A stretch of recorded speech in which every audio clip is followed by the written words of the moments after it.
The Book of Genesis. Genesis chapter 1. In the beginning, God created the heavens and the earth. Now the earth was formless and empty. Darkness was over the surface of the deep, and the Spirit of God was hovering over the waters. And God said, "Let there be light." And there was light. God saw that the light was good, and he separated the light from the darkness. God called the light day, and the darkness he called night. And there was evening and there was morning, the first day. And God said, "Let there be a vault between the waters to separate water from water." So God made the vault and separated the water under the vault from the water above it. And it was so. God called the vault sky. And there was evening and there was morning, the second day. And God said, "Let the water under the sky be gathered to one place, and let dry ground appear." And it was so. God called the dry ground land, and the gathered waters he called seas. And God saw that it was good. Then God said, "Let the land produce vegetation, seed-bearing plants, and trees on the land that bear fruit with seed in it, according to their various kinds." And it was so. The land produced vegetation, plants bearing seed according to their kinds, and trees bearing fruit with seed in it according to their kinds. And God saw that it was good. And there was evening and there was morning, the third day. And God said, "Let there be lights in the vault of the sky, to separate the day from the night, and let them serve as signs to mark sacred times and days and years. And let them be lights in the vault of the sky to give light on the earth." And it was so. God made two great lights, the greater light to govern the day, and the lesser light to govern the night. He also made the stars. God set them in the vault of the sky to give light on the earth, to govern the day and the night, and to separate light from darkness. And God saw that it was good. And there was evening, and there was morning, the fourth day. And God said, "Let the water teem with living creatures, and let birds fly above the earth, across the vault of the sky." So God created the great creatures of the sea, and every living thing with which the water teems and that moves about in it according to their kinds, and every winged bird according to its kind. And God saw that it was good. God blessed them and said, "Be fruitful, and increase in number, and fill the water in the seas, and let the birds increase on the earth." And there was evening, and there was morning, the fifth day. And God said, "Let the land produce living creatures according to their kinds, the livestock, the creatures that move along the ground, and the wild animals, each according to its kind." And it was so. God made the wild animals according to their kinds, the livestock according to their kinds, and all the creatures that move along the ground according to their kinds. And God saw that it was good. Then God said, "Let us make mankind in our image, in our likeness, so that they may rule over the fish in the sea and the birds in the sky, over the livestock and all the wild animals, and over all the creatures that move along the ground." So God created mankind in his own image. In the image of God he created them, male and female he created them. God blessed them and said to them, "Be fruitful and increase in number. Fill the earth and subdue it. Rule over the fish in the sea and the birds in the sky, and over every living creature that moves on the ground. Then God said, I give you every seed-bearing plant on the face of the whole earth, and every tree that has fruit with seed in it. They will be yours for food, and to all the beasts of the earth and all the birds in the sky and all the creatures that move along the ground, everything that has the breath of life in it, I give every green plant for food. And it was so. God saw all that he had made, and it was very good. And there was evening and there was morning, the sixth day. Genesis chapter 2. Thus the heavens and the earth were completed in all their vast array. By the seventh day, God had finished the work he had been doing. So on the seventh day he rested from all his work. Then God blessed the seventh day and made it holy, because on it he rested from all the work of creating that he had done. This is the account of the heavens and the earth when they were created, when the Lord God made the earth and the heavens. Now no shrub had yet appeared on the earth, and no plant had yet sprung up. For the Lord God had not sent rain on the earth, and there was no one to work the ground. But streams came up from the earth and watered the whole surface of the ground. Then the Lord God formed a man from the dust of the ground, and breathed into his nostrils the breath of life. And the man became a living being. Now the Lord God had planted a garden in the east, in Eden, and there he put the man he had formed. The Lord God made all kinds of trees grow out of the ground, trees that were pleasing to the eye and good for food. In the middle of the garden were the tree of life and the tree of the knowledge of good and evil. A river watering the garden flowed from Eden. From there it was separated into 4 headwaters. The name of the first is the Pishon. It winds through the entire land of Havilah, where there is gold. The gold of that land is good. Aromatic resin and onyx are also there. The name of the second river is the Gihon. It winds through the entire land of Cush. The name of the third river is the Tigris. It runs along the east side of Ashur, and the fourth river is the Euphrates. The Lord God took the man and put him in the Garden of Eden to work it and take care of it. And the Lord God commanded the man, You are free to eat from any tree in the garden, but you must not eat from the tree of the knowledge of good and evil, for when you eat from it, you will certainly die. The Lord God said, It is not good for the man to be alone. I will make a helper suitable for him. Now the Lord God had formed out of the ground all the wild animals and all the birds in the sky. He brought them to the man to see what he would name them, and whatever the man called each living creature, that was its name. So the man gave names to all the livestock, the birds in the sky, and all the wild animals. But for Adam no suitable helper was found. So the Lord God caused the man to fall into a deep sleep.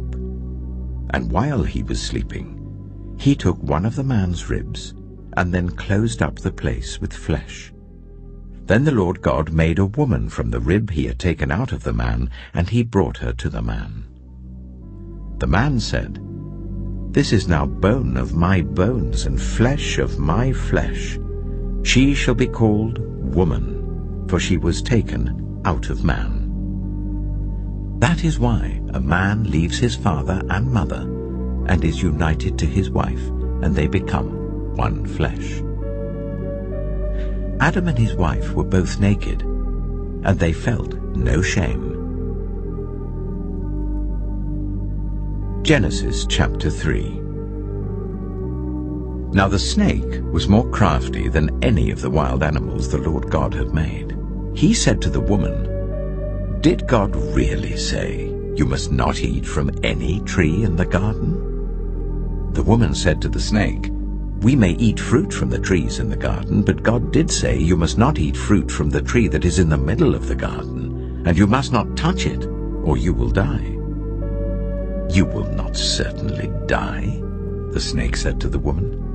"For God knows that when you eat from it, your eyes will be opened, and you will be like God, knowing good and evil." When the woman saw that the fruit of the tree was good for food and pleasing to the eye, and also desirable for gaining wisdom, she took some and ate it. She also gave some to her husband who was with her, and he ate it. Then the eyes of both of them were opened, and they realized they were naked. So they sewed fig leaves together and made coverings for themselves. Then the man and his wife heard the sound of the Lord God as he was walking in the garden in the cool of the day.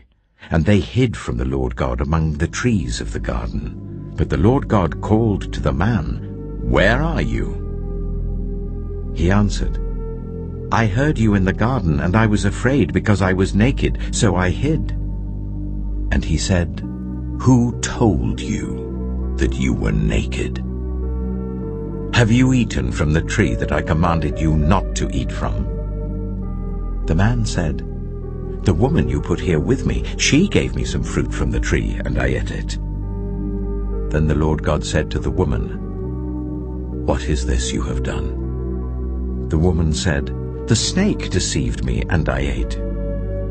So the Lord God said to the snake, "Because you have done this, cursed are you above all livestock and all wild animals.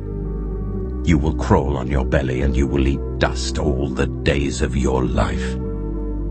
And I will put enmity between you and the woman, and between your offspring and hers. He will crush your head, and you will strike his heel." To the woman he said, "I will make your pains in childbearing very severe. With painful labor you will give birth to children. Your desire will be for your husband, and he will rule over you." To Adam he said, "Because you listened to your wife, and ate fruit from the tree about which I commanded you, you must not eat from it. Cursed is the ground because of you. Through painful toil you will eat food from it all the days of your life. It will produce thorns and thistles for you, and you will eat the plants of the field. By the sweat of your brow you will eat your food, until you return to the ground, since from it you were taken.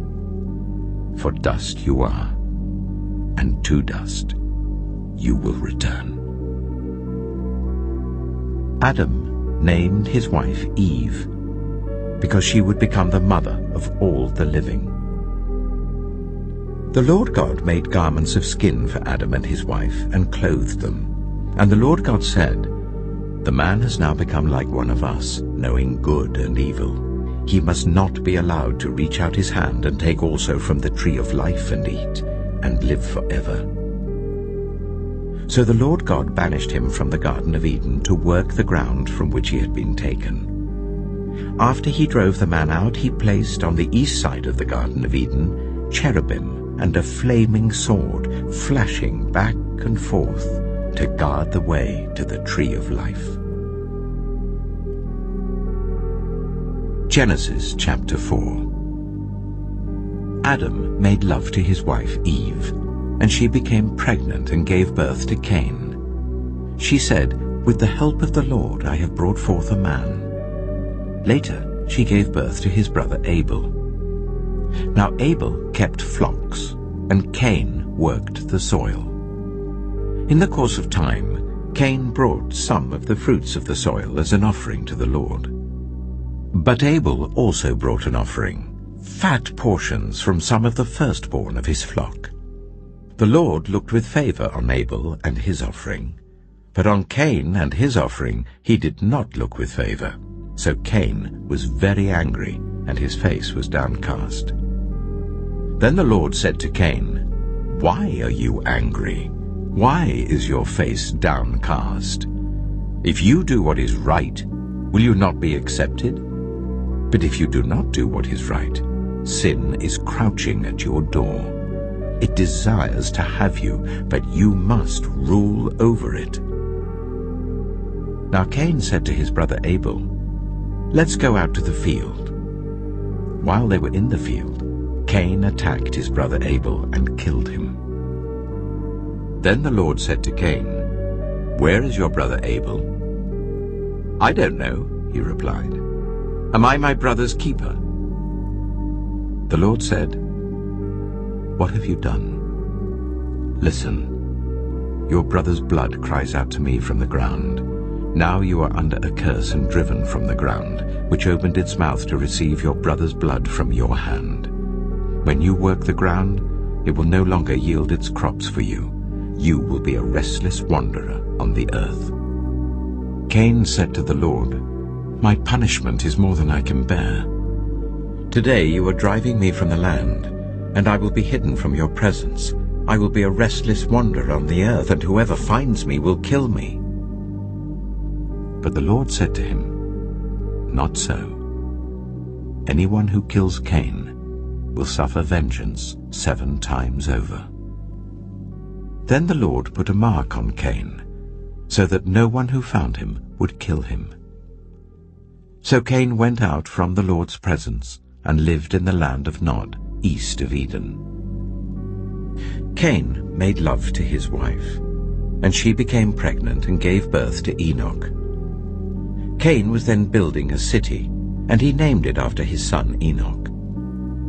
To Enoch was born Irad, and Irad was the father of Mehujael, and Mehujael was the father of Methusael, and Methusael was the father of Lamech.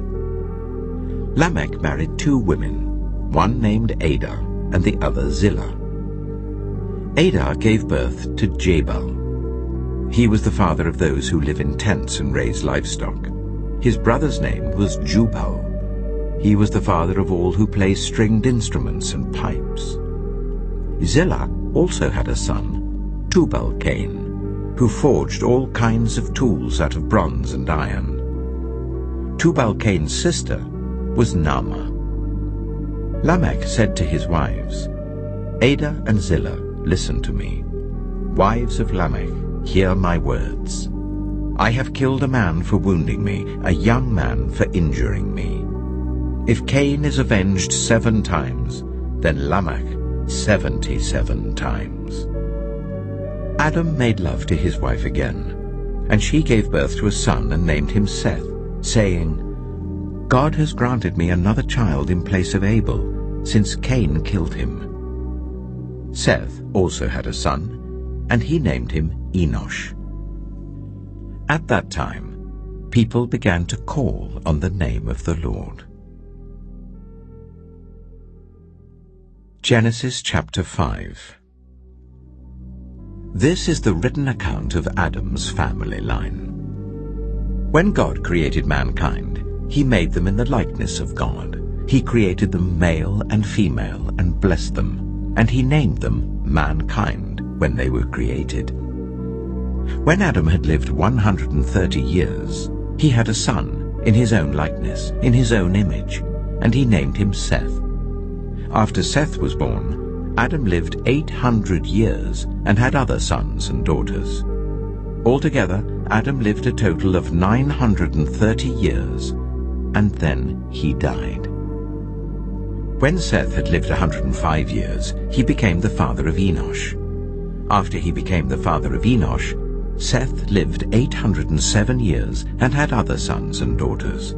Altogether, Seth lived a total of 912 years, and then he died.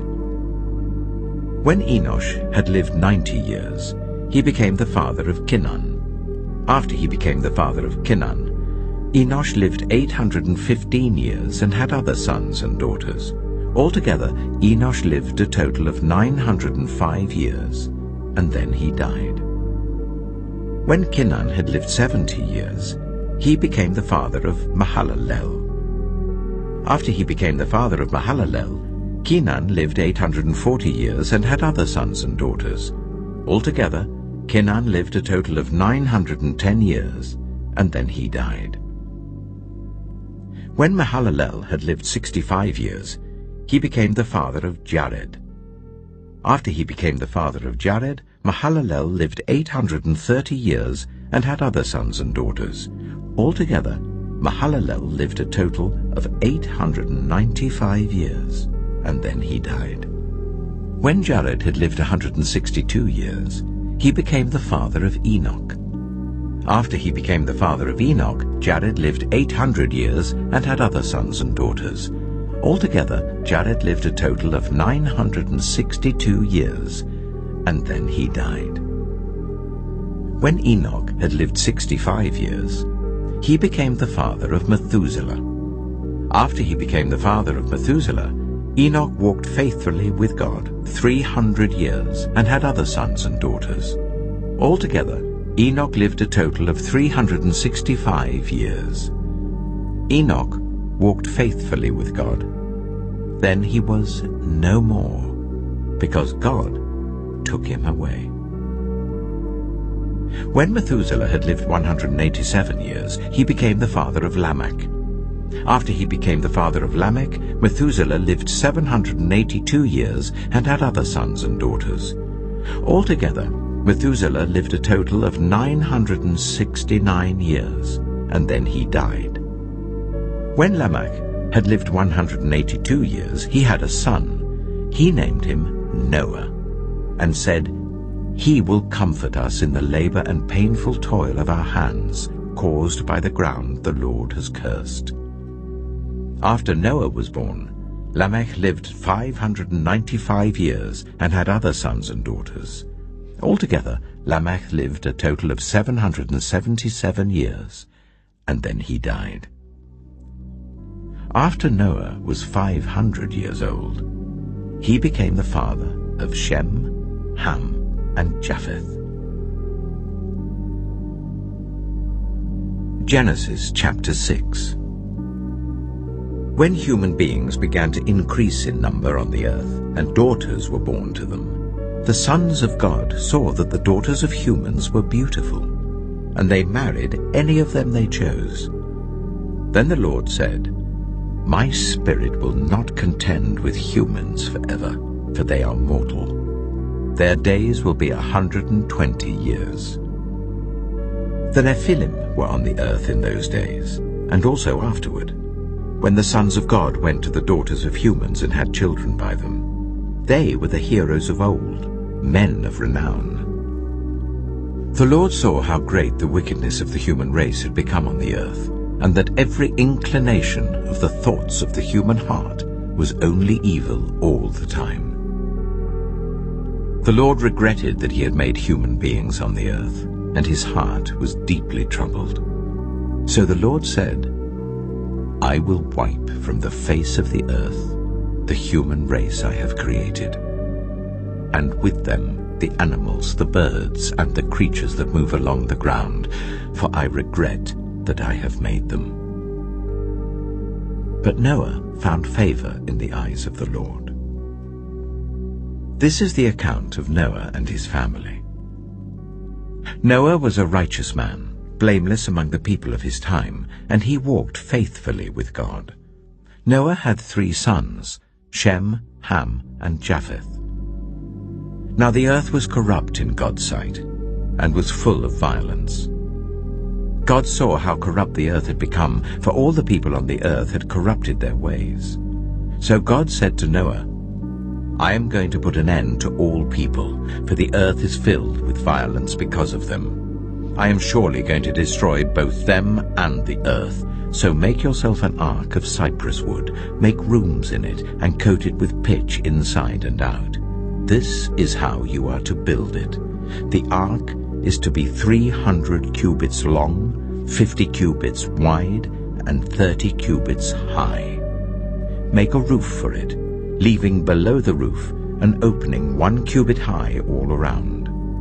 Put a door in the side of the ark, and make lower, middle, and upper decks. I'm going to bring flood waters on the earth to destroy all life under the heavens, every creature that has the breath of life in it. Everything on earth will perish. But I will establish my covenant with you, and you will enter the ark, you and your sons and your wife and your sons' wives with you. You are to bring into the ark 2 of all living creatures, male and female, to keep them alive with you. 2 of every kind of bird, of every kind of animal, and of every kind of creature that moves along the ground will come to you to be kept alive. You are to take every kind of food that is to be eaten and store it away as food for you and for them. Noah did everything just as God commanded him. Genesis chapter 7. The Lord then said to Noah, "Go into the ark, you and your whole family, because I have found you righteous in this generation. Take with you 7 pairs of every kind of clean animal, a male and its mate, and 1 pair of every kind of unclean animal, a male and its mate, and also 7 pairs of every kind of bird, male and female, to keep their various kinds alive throughout the earth. 7 days from now I will send rain on the earth for 40 days and 40 nights, and I will wipe from the face of the earth every living creature I have made." And Noah did all that the Lord commanded him. Noah was 600 years old when the floodwaters came on the earth. And Noah and his sons and his wife and his sons' wives entered the ark to escape the waters of the flood. Pairs of clean and unclean animals, of birds and of all the creatures that move along the ground, male and female, came to Noah and entered the ark as God had commanded Noah. And after the 7 days, the floodwaters came on the earth.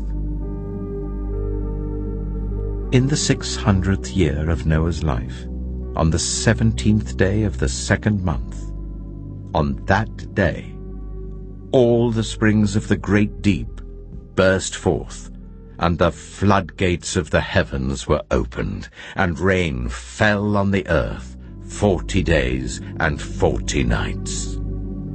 On that very day, Noah and his sons, Shem, Ham, and Japheth, together with his wife and the wives of his 3 sons, entered the ark.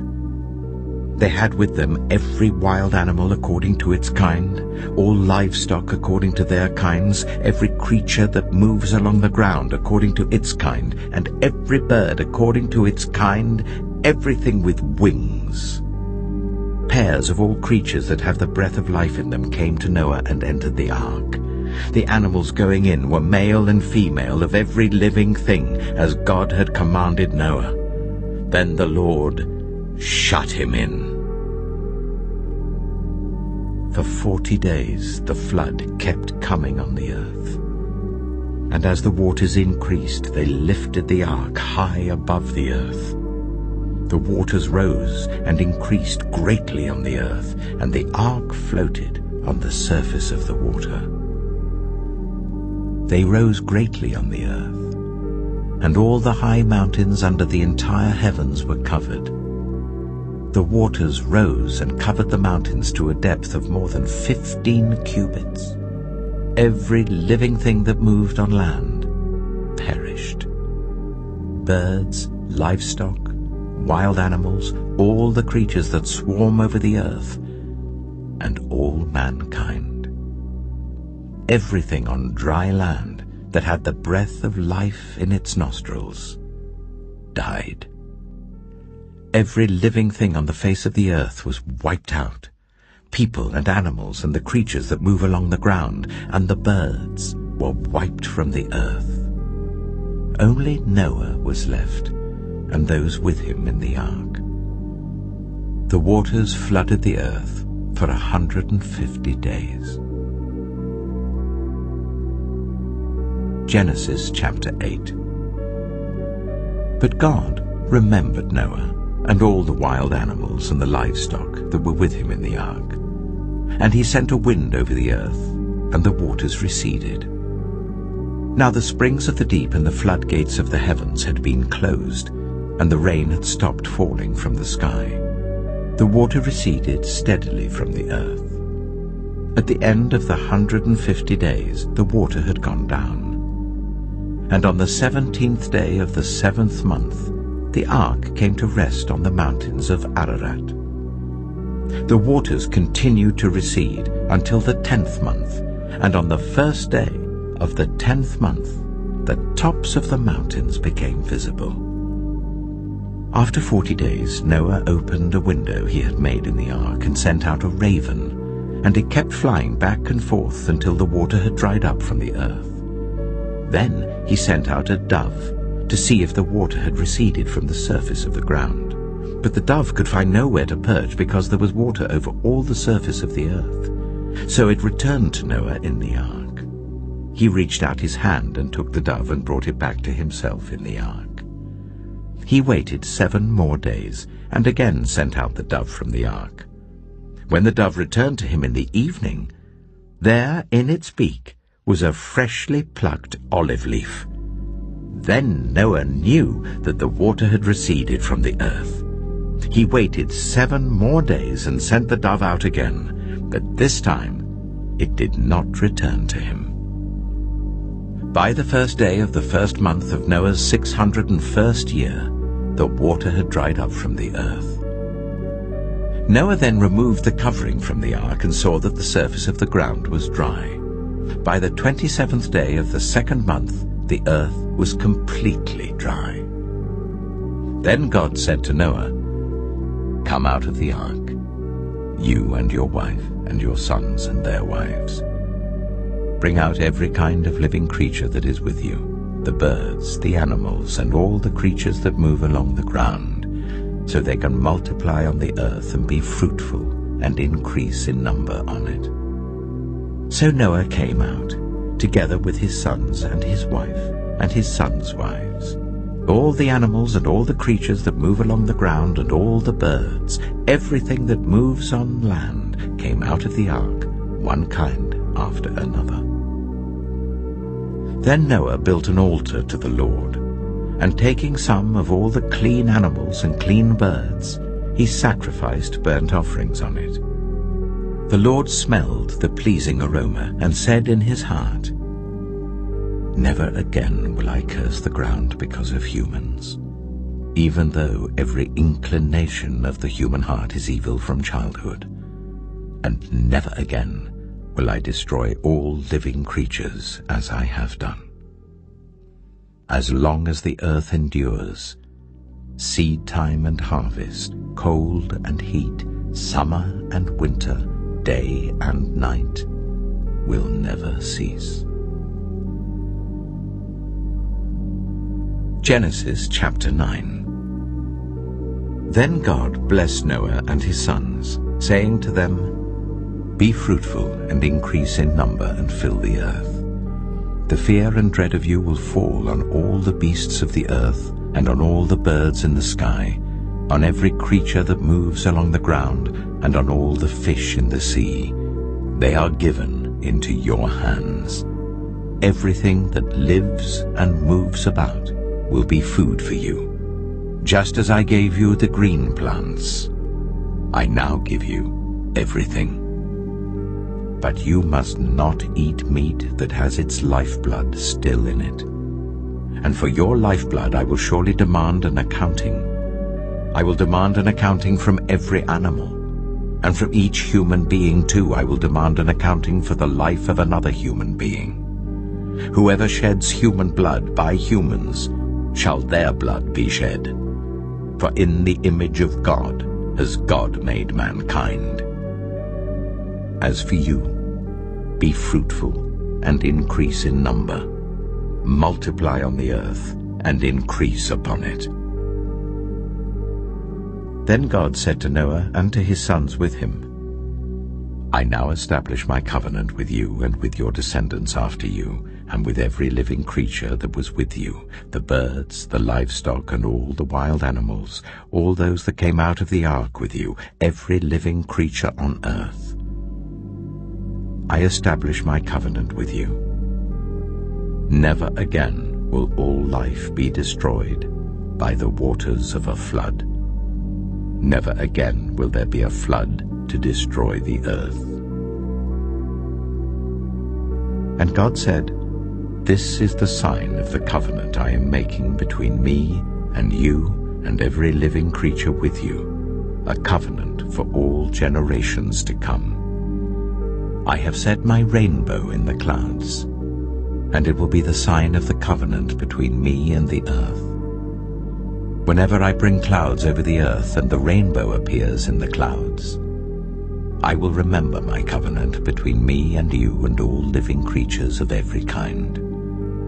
Never again will the waters become a flood to destroy all life.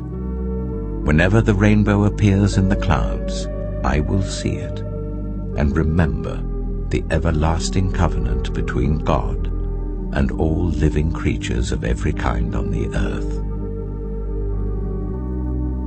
So God said to Noah, "This is the sign of the covenant I have established between me and all life on the earth." The sons of Noah who came out of the ark were Shem, Ham, and Japheth. Ham was the father of Canaan. These were the 3 sons of Noah, and from them came the people who were scattered over the whole earth.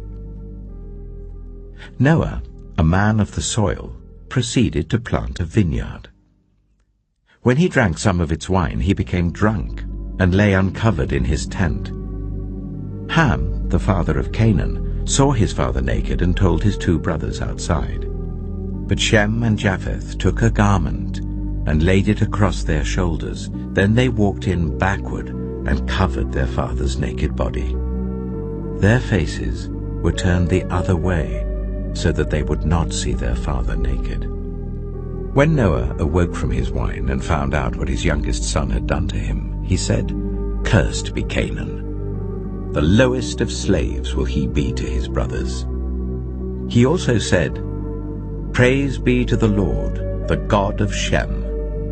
May Canaan be the slave of Shem.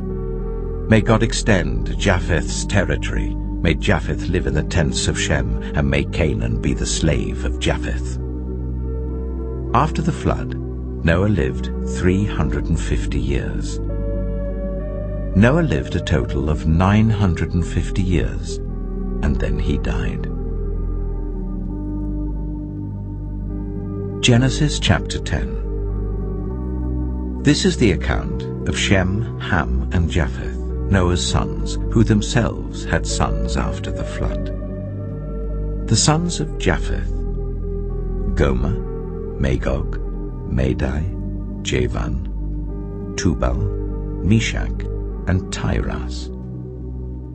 The sons of Gomer: Ashkenaz, Riphath, and Togarmah. The sons of Javan: Elisha, Tarshish, the Kittites, and the Rodanites. From these the maritime peoples spread out into their territories by their clans within their nations, each with its own language.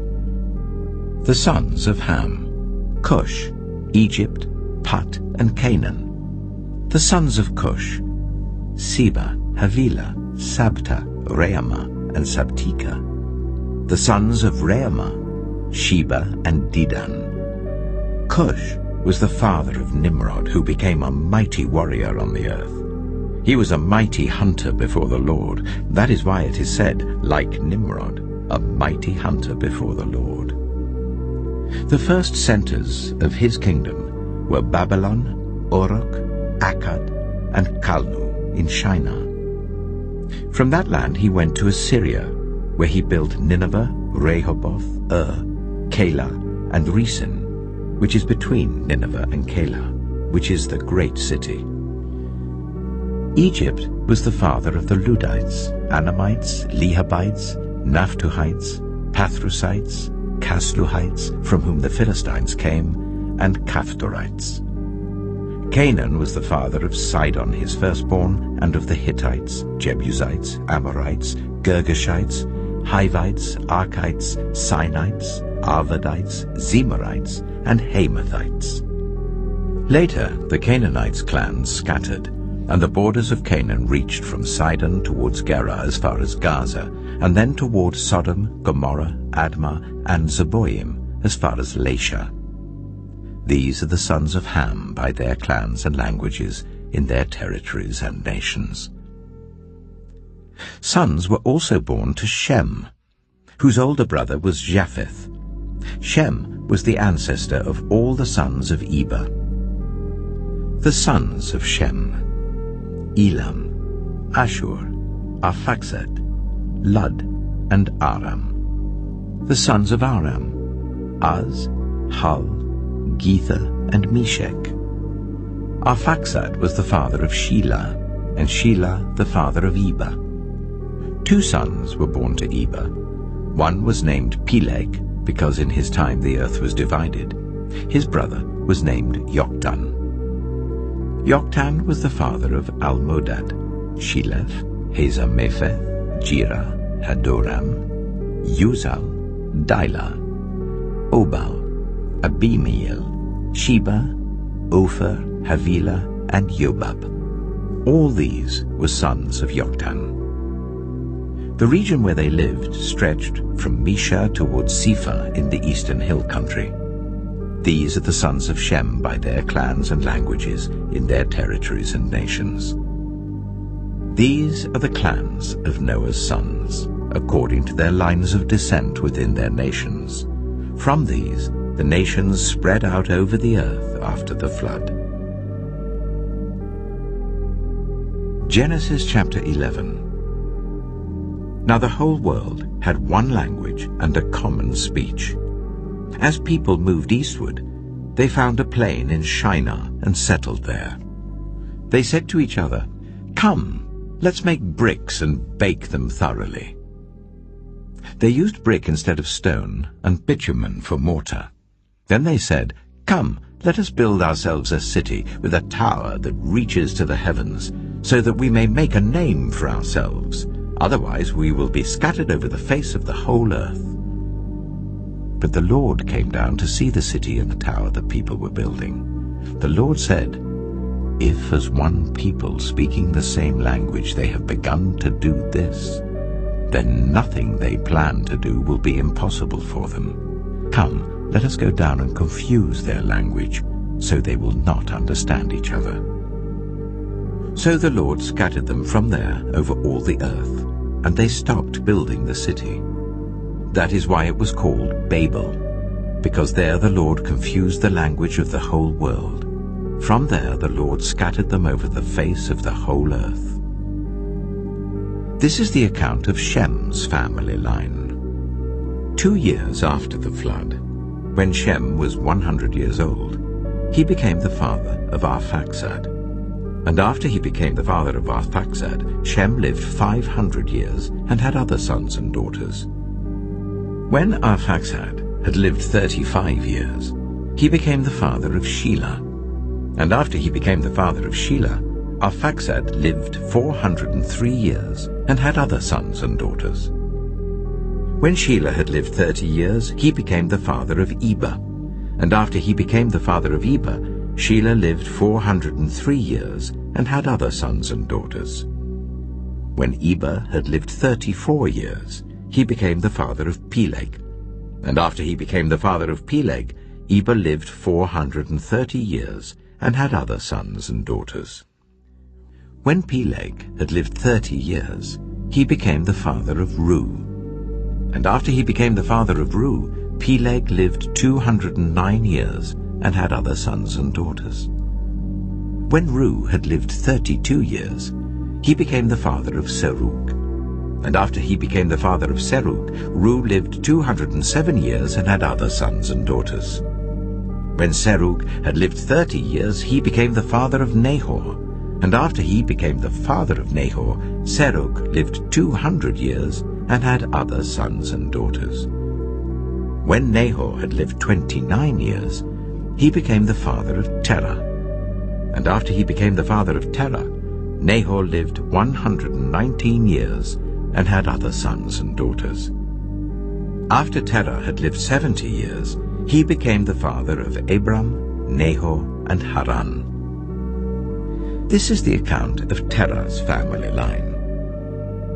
Terah became the father of Abram, Nahor, and Haran became the father of Lot. While his father Terah was still alive, Haran died in Ur of the Chaldeans in the land of his birth. Abram and Nahor both married. The name of Abram's wife was Sarai, and the name of Nahor's wife was Milcah. She was the daughter of Haran, the father of both Milcah and Iscah. Now Sarai was childless because she was not able to conceive. Terah took his son Abram, his grandson Lot, son of Haran, and his daughter-in-law Sarai, the wife of his son Abram, and together they set out from Ur of the Chaldeans to go to Canaan. But when they came to Haran, they settled there. Terah lived 205 years, and he died in Haran. Genesis chapter 12. The Lord had said to Abram, "Go from your country, your people and your father's household, to the land I will show you. I will make you into a great nation, and I will bless you. I will make your name great, and you will be a blessing. I will bless those who bless you, and whoever curses you I will curse, and all peoples on earth will be blessed through you." So Abram went as the Lord had told him, and Lot went with him. Abram was 75 years old when he set out from Haran. He took his wife Sarai, his nephew Lot, all the possessions they had accumulated, and the people they had acquired in Haran, and they set out for the land of Canaan, and they arrived there. Abram traveled through the land as far as the site of the great tree of Moreh at Shechem. At that time the Canaanites were in the land. The Lord appeared to Abram and said, "To your offspring I will give this land." So he built an altar there to the Lord who had appeared to him. From there he went on toward the hills east of Bethel and pitched his tent, with Bethel on the west and Ai on the east. There he built an altar to the Lord and called on the name of the Lord. Then Abram set out and continued toward the Negev. Now there was a famine in the land, and Abram went down to Egypt to live there for a while because the famine was severe. As he was about to enter Egypt, he said to his wife Sarai, "I know what a beautiful woman you are. When the Egyptians see you, they will say, 'This is his wife.' Then they will kill me, but will let you live. Say you are my sister, so that I will be treated well for your sake, and my life will be spared because of you." When Abram came to Egypt, the Egyptians saw that Sarai was a very beautiful woman. And when Pharaoh's officials saw her, they praised her to Pharaoh, and she was taken into his palace. He treated Abram well for her sake, and Abram acquired sheep and cattle, male and female donkeys, male and female servants, and camels. But the Lord inflicted serious diseases on Pharaoh and his household because of Abram's wife Sarai. So Pharaoh summoned Abram. "What have you done to me?" he said. "Why didn't you tell me she was your wife? Why did you say, 'She is my sister,' so that I took her to be my wife? Now then, here is your wife. Take her and go." Then Pharaoh gave orders about Abram to his men, and they sent him on his way with his wife and everything he had. Genesis chapter 13. So Abram went up from Egypt to the Negev with his wife and everything he had, and Lot went with him. Abram had become very wealthy in livestock and in silver and gold. From the Negev he went from place to place until he came to Bethel, to the place between Bethel and Ai where his tent had been earlier, and where he had first built an altar. There Abram called on the name of the Lord. Now Lot, who was moving about with Abram, also had flocks and herds and tents. But the land could not support them while they stayed together, for their possessions were so great that they were not able to stay together. And quarreling arose between Abram's herdsmen and Lot's. The Canaanites and Perizzites were also living in the land at that time. So Abram said to Lot, "Let's not have any quarreling between you and me and between your herdsmen and mine, for we are close relatives. Is not the whole land before you? Let's part company. If you go to the left, I'll go to the right. If you go to the right, I'll go to the left." Lot looked around and saw that the whole plain of the Jordan towards Zoar was well watered, like the garden of the Lord, like the land of Egypt. This was before the Lord destroyed Sodom and Gomorrah. So Lot chose for himself the whole plain of the Jordan and set out toward the east. The two men parted company. Abram lived in the land of Canaan, while Lot lived among the cities of the plain and pitched his tents near Sodom. Now the people of Sodom were wicked and were sinning greatly against the Lord. The Lord said to Abram, after Lot had parted from him, "Look around from where you are, to the north and south, to the east and west. All the land that you see, I will give to you and your offspring forever. I will make your offspring like the dust of the earth, so that if anyone could count the dust, then your offspring could be counted. Go, walk through the length and breadth of the land, for I am giving it to you." So Abram went to live near the great trees of Mamre at Hebron, where he pitched his tents. There he built an altar to the Lord.